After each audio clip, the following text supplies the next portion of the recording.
Discuss करेंगे landing card के business loan के बारे में। मैंने एक ऑलरेडी वीडियो बनाई हुई है लैंडिंग कार्ड के बिज़नेस लोन के बारे में, बट यहाँ पे हम लोग ना कुछ पॉलिसी अपडेट हुई हैं, ठीक है, उसके बारे में डिस्कस करेंगे, इसलिए मैं दूसरी वीडियो बना रहा हूँ, ठीक है।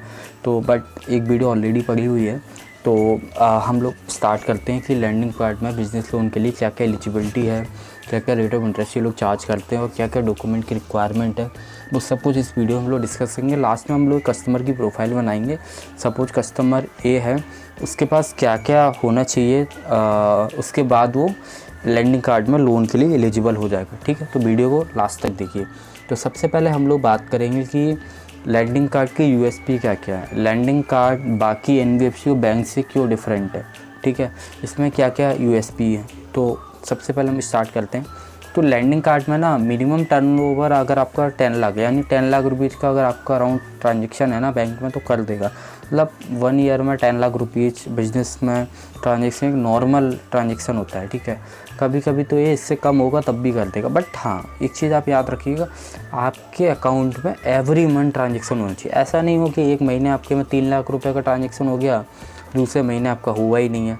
एवरी मंथ आपके अकाउंट में अगर 70-80 हज़ार रुपये का ट्रांजेक्शन हो रहा है 1 लाख रुपये का, तो ईजिली आपके एलिजिबिलिटी बना देगा। सेकंड जो सबसे यूनिक यूएसपी है वो साइड रेंटेड। ये क्या करता है, अगर आपका घर भी अगर रेंटेड है और अगर आपका ऑफिस भी रेंटेड है तब भी आपको लोन प्रोवाइड कर देगा। बैंक ऐसा नहीं करती है। बैंक क्या करती हैं, उनको रेंटेड हाउस बहुत ही कम करती हैं।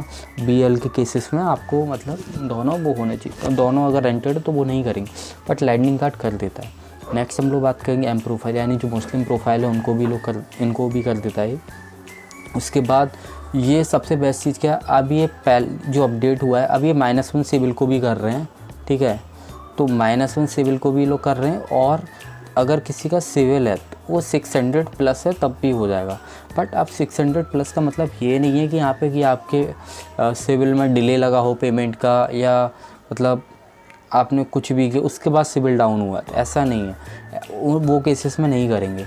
आपका अगर सब कुछ ठीक है उसके बाद भी सिविल कम है, बहुत सारे ऐसे केसेस होते हैं जिसमें क्या होता है सब कुछ ठीक होता है बट फिर भी सिविल कम होता है, तो उन केसेस को ये लोग एक्सेप्ट कर लेते हैं, ठीक है। उन केसेस में अगर आपका सिविल 600 प्लस है तो ये लोग कर लेंगे, 600 से ऊपर है। बाकी और कहीं भी जाओगे तो 700 से नीचे कोई भी नहीं लेता। नेक्स्ट हम लोग बात करेंगे कि पिन कोड। ये लोग ऑलमोस्ट पैन इंडिया को कवर करते हैं, कि पूरे पैन इंडिया को ऑलमोस्ट ये लोग कवर करते हैं, ठीक है। इसमें बेस्ट चीज़ है कि ये मिनिमम 1 ईयर का बिज़नेस विंटेज में हो जाता है। अगर आपके पास 1 साल का भी 1 साल पुराना भी बिज़नेस है ना, तो लैंडिंग कार्ड इसको कर देगा, कोई प्रॉब्लम नहीं है। नेक्स्ट सबसे बेस्ट चीज़, ये आपको 25 लाख रुपीज़ का लोन विदाउट आईटीआर कर देगा। अगर आपको 25 लाख रुपए का लोन ना बिना, अगर आप आईटीआर भी नहीं भरते हो ना, आपकी बैंकिंग स्ट्रॉन्ग है, तो बैंकिंग के बेस पे ही कर देगा। आपको आईटीआर रिक्वायरमेंट ही नहीं है 25 लाख से ऊपर है, 25 लाख तक, सॉरी, ठीक है। उसके बाद सबसे बेस्ट यूएसपी जो होती है, जैसे बहुत सारे बिजनेसेस होते हैं उनके करंट अकाउंट में ट्रांजैक्शन कम होते हैं बट बैंकिंग सेविंग में ज़्यादा होती है, तो ये सेविंग अकाउंट को भी एक्सेप्टेड कर लेता है। अगर प्रोप्राइटरशिप कंपनी है तो आपके सेविंग अकाउंट को भी ये लोग एक्सेप्ट कर लेंगे। कंडीशन ये है प्रोप्राइटरशिप कंपनी होनी चाहिए, उस कंडीशन में ये कर लेते हैं, ठीक है। बाकी हो गया। नेक्स्ट हम लोग बात करते हैं एलिजिबिलिटी के बारे में कि क्या क्या एलिजिबिलिटी है। एलिजिबिलिटी में सबसे पहले सिविल की रिक्वायरमेंट मैंने बता दिया, अगर -1 है तब भी आपका हो जाएगा कि 600 प्लस होना चाहिए। अगर आपका कोई भी पहले से कोई भी क्रेडिट हिस्ट्री है तो उस कंडीशन। लोन का जो टाइम रहेगा यानी टेन्योर जो रहता है अप टू 36 मंथ तक का ये लोन टेन्योर रख देते हैं। लोन का अमाउंट जो रहेगा मिनिमम 50,000 से मैक्सिमम 2 करोड़ तक का ये लोन कर सकते हैं। एज की बात करें, एज है 21 ईयर से 65 ईयर्स तक की मैक्सिमम होती है, ठीक है। नेक्स्ट हम लोग बात करते हैं कि बिजनेस स्टेबिलिटी। तो मैंने आपको बता दिया विंटेज जो है मिनिमम 1 ईयर्स का होना चाहिए। एक्सेप्टेड एंटिटीज़ की बात करें तो अगर आपकी 1 पर्सन कंपनी है तब भी आप एलिजिबल हो। एलएलपी है, प्राइवेट लिमिटेड है, पार्टनरशिप है या प्रोप्राइटरशिप कंपनी, इनमें से अगर कोई सी भी कंपनी है तो आप एलिजिबल हो। नेक्स्ट हम लोग बात करेंगे अब इंटरेस्ट रेट के बारे में कि क्या क्या इंटरेस्ट रेट रिक्वायर रहता है, ठीक है। तो इंटरेस्ट रेट की अगर हम बात करें तो 20% to 30% रिड्यूसिंग, ठीक है, 20 से 20 to 30% का रिड्यूसिंग रहता है। और प्रोसेसिंग फ़ीस की बात करें तो अप टू 2.5% प्लस जीएसटी जो भी होगा वो लगेगा, ठीक है। इंटरेस्ट रेट भी नॉमिनल है। अगर हम लोग बात करें कि अगर आपके पास कोई आईटीआर नहीं ले रहा है आपसे प्लस 1 साल के बिजनेस विंटेज में कर रहा है, प्लस बोथ रेंटेड कर रहा है, तो उस केसेस में ROI सबसे बेस्ट है। इससे बेस्ट तो कोई नहीं दे सकता, ठीक है। बाकी का मतलब ये इतनी रिस्क लेने के बाद भी कोई कर रहा है तो वो बहुत बड़ी बात है, ठीक है। नेक्स्ट हम लोग बात करेंगे चार्जेस के बारे में। तो चार्जेस में सबसे पहले ये कि नेस्ट का रजिस्ट्रेशन होगा, ठीक है। जब लोन आपका हो जाता है, कंफर्म हो जाता है, ठीक है, अप्रूवल हो जाता है, उसके बाद नेक्स्ट उसका 30 रुपीज़ पर रजिस्ट्रेशन लगता है। लेट पेमेंट चार्ज की अगर हम बात करें, जो पैनल इंटरेस्ट रहेगा वो 300 रुपये रहेगा, ठीक है। और ओवर ड्यू जो अमाउंट रहेगा ना 300 तो पेनल्टी लगेगी, साथ में जितना भी अमाउंट होगा, अगर आपकी 10,000 रुपीज़ की EMI ड्यू है तो जो भी इंटरेस्ट रहेगा वो पर डे 0.1% के हिसाब से लगेगा। यानी कि अगर हम लोग कैलकुलेट करेंगे 3% आपको मंथली, यानी कि 10,000 रुपीज़ की अगर आपकी EMI ड्यू है तो 300 रुपये महीने के हिसाब से आपको इंटरेस्ट पे करना पड़ेगा। कब तक? जब तक आप वो 10,000 वाला क्लियर नहीं कर देते हो, ठीक है। नेक्स्ट हम डिसऑनर चार्जेस की बात करें, यानी कि अगर आपका कोई चेक बाउंस हो जाता है उस केसेस में 150 रुपीज़ लगता है, ठीक है। 20 रुपीज़ उस केसेस में लगता है कि आपका कोई ENH वगैरह डिसऑनर्ड हो जाता है, ठीक है, तो उस केसेस में 20 रुपीज़ लगता है। नेक्स्ट हम लोग बात करेंगे फॉरक्लोजर। अगर आपको जैसे आपने 2 महीने लोन चला लिया, 3 महीने लोन चला लिया, अब आपका जो लोन बाकी का रह गया आप एक साथ क्लोज करना चाहते हो, उसको फॉरक्लोजर कहते हैं। कि अगर आप लोन को एक साथ क्लोज करना चाहते हो तो उस केसेस में फॉरक्लोजर चार्ज यहाँ पे 0 है। यानी कि आपका जो भी वहाँ पे जो भी आपका प्रिंसिपल अमाउंट होगा इंटरेस्ट रेट हटा करके वही आपको पे करना है, ये इनको एक्स्ट्रा कोई भी चार्जेस नहीं चाहिए। नेक्स्ट हम लोग बात करेंगे चेंजेस अकाउंट मैपिंग में। अगर आपको कोई चेंजेस कराने हैं, ठीक है, तो आपको 500 रुपीज़ पर रिक्वेस्ट लगेगा। नेक्स्ट हम लोग डॉक्यूमेंट के बारे में बात करेंगे। तो डॉक्यूमेंट में क्या होता है कि अगर आपकी कंपनी प्रोप्राइटरशिप है तो वही बेसिक डॉक्यूमेंट चाहिए, PAN card, Aadhaar card, photo, business registration proof, यहाँ पे आपको उद्योग आधार दे सकते हो, GST रजिस्ट्रेशन दे सकते हो, बाकी जो जो होते हैं फसाई का लाइसेंस दे सकते हो, जो भी आपके पास है।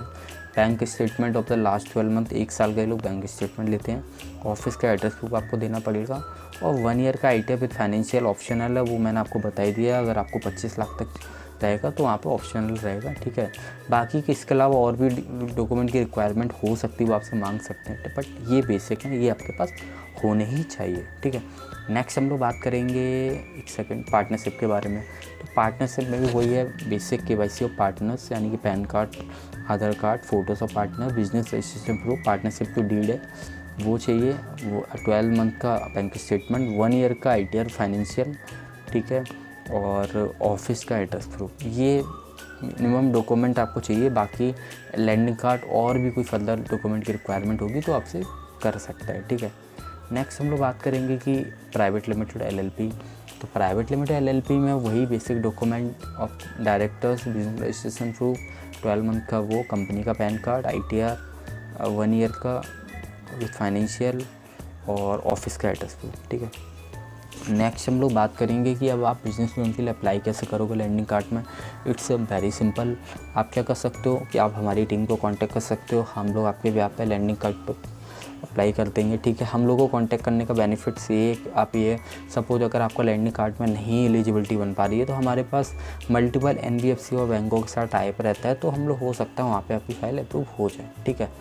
सेकंड, आप लैंडिंग कार्ड की वेबसाइट पे विजिट कर सकते हो, वहाँ से जा करके आप अप्लाई कर सकते हो। आपके पास दोनों ऑप्शन है, ठीक है। अगर आप हमसे कांटेक्ट करना चाहते हो तो हमारी वेबसाइट को विजिट कर सकते हो, या डिस्क्रिप्शन में व्हाट्सएप का लिंक है, वहाँ से कांटेक्ट कर सकते हो। और अगर आप एज ए फिनोजा कैपिटल अगर कोई एज अ DSA बन करके भी वर्क करना चाहते हैं तो वो भी कर सकते हैं। उसके लिए अच्छे पे आउट्स हैं, हम लोग उनको अच्छा पे आउट देते हैं, वो लोग फाइल वगैरह लाएँ, ठीक है, और जो भी डिस्बर्समेंट होगा उनको अच्छा पे आउट मिलेगा, ठीक है। नेक्स्ट हम लोग ने डिस्कस किया था कि हम लोग एक पर्सन की प्रोफाइल बनाएंगे और डिस्कस करेंगे कि क्या क्या क्राइटेरिया हो तो वो सिविल ले सकता है, ठीक है। तो इसमें पहला वही आ गया कि उसका 1 ईयर का बिजनेस प्रूफ होना ही चाहिए। 1 ईयर का business proof is the very requirement, ठीक है। नेक्स्ट, मिनिमम मंथली ट्रांजेक्शन 1 से 1.5 लाख का होना चाहिए। इतना तो कम से कम अगर आपका बिजनेस है तो होना ही चाहिए अगर आप लोन ले रहे हो, नहीं तो आप EMI भी कैसे दे पाओगे। थर्ड, अगर हम लोग बात करेंगे तो वही रजिस्ट्रेशन प्रूफ लगेगा। जो भी आपका 1 ईयर अगर ओल्ड बिजनेस है तो जो भी रजिस्ट्रेशन प्रूफ आपके पास होगा, फसाई का, MSME, GST या जो भी आपने बनवा रखा होगा। नेक्स्ट, कंप्लीट KYC चाहिए। एग्जिस्टिंग लोन अगर आपकी है, हिस्ट्री है तो 600 प्लस आपको सिविल चाहिए, और नहीं तो आप -1 में भी कर सकते हो।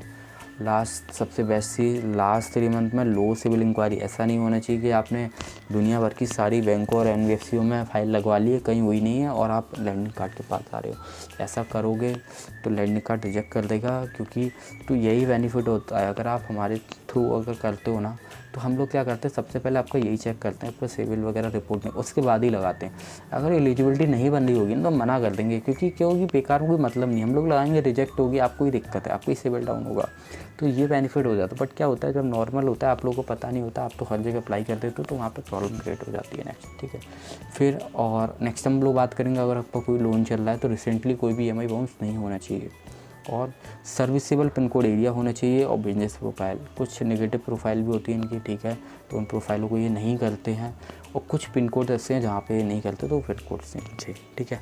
तो ये सारी डिटेल थी, मैंने आपको बता दी।